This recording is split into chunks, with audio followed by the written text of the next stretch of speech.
o que poderia traduzir algo meio que às vezes difícil, invisível, de dizer sobre a obra da Beatriz e como ela me afeta como artista.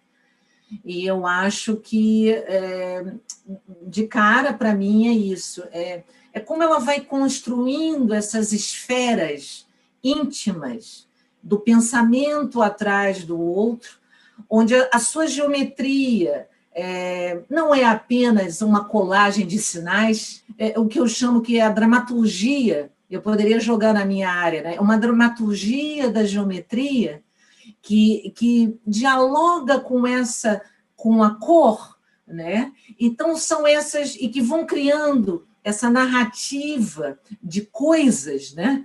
Vai construindo um campo, que eu diria, um campo desses sinais, que tem uma representatividade, né? E que, na verdade, não necessariamente esses detalhes acumulados, desconstruídos, provocados, eles têm o interesse de... não a ideia da exuberância apenas, mas na ideia de liberdade, né? Eu acho que essa é uma palavra da Beatriz também, é liberdade, é trabalho e liberdade. Eu acho que esse... né? Então, ela não só pratica a ideia de uma pintora, ela não só pratica questões que ela pode ter descoberto como uma linguagem dela, uma ferramenta dela, né?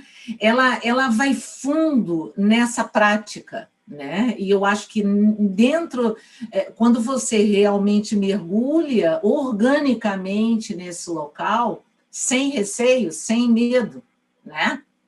Porque é meio isso mesmo, e sem medo mesmo, porque eu convivo, e mesmo ela, uma grande e celebrada e renomada artista internacional, ela não olha para os lados, ela vai dentro dela.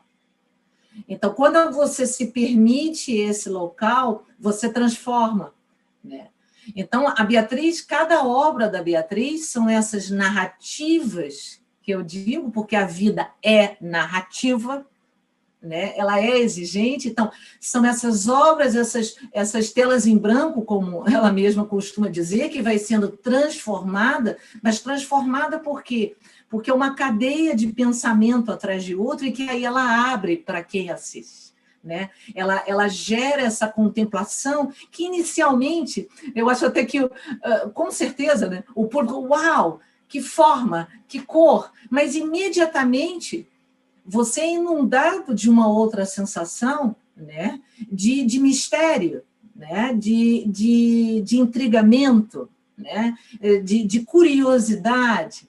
Então, quero pensar que ela vai, eu acho que, fomentando e abrindo para nós essas portas de transformação também, que eu acho que é isso que eu desejo, que eu possa também fazer com o meu trabalho, que aquilo que eu gero a você, que não necessariamente você está vendo o gesto em si, mas o que aquilo realmente reverbera dentro de você e gera isso na sua própria vida. No momento que ela provoca esse outro tempo, por causa dessa complexidade na geometria e da dramaturgia, que eu vou ficar falando, ela muda o tempo, ela muda o seu tempo, ela transforma o espaço. Então, esse corpo-tela, ele desaparece. Eu acho que esta é um grande caminho, bastante... ela gera aventuras, ela gera vivências, né? E eu acho que este é um dos pontos importantíssimos que eu vejo e que Beatriz tanto me afeta como artista também, né?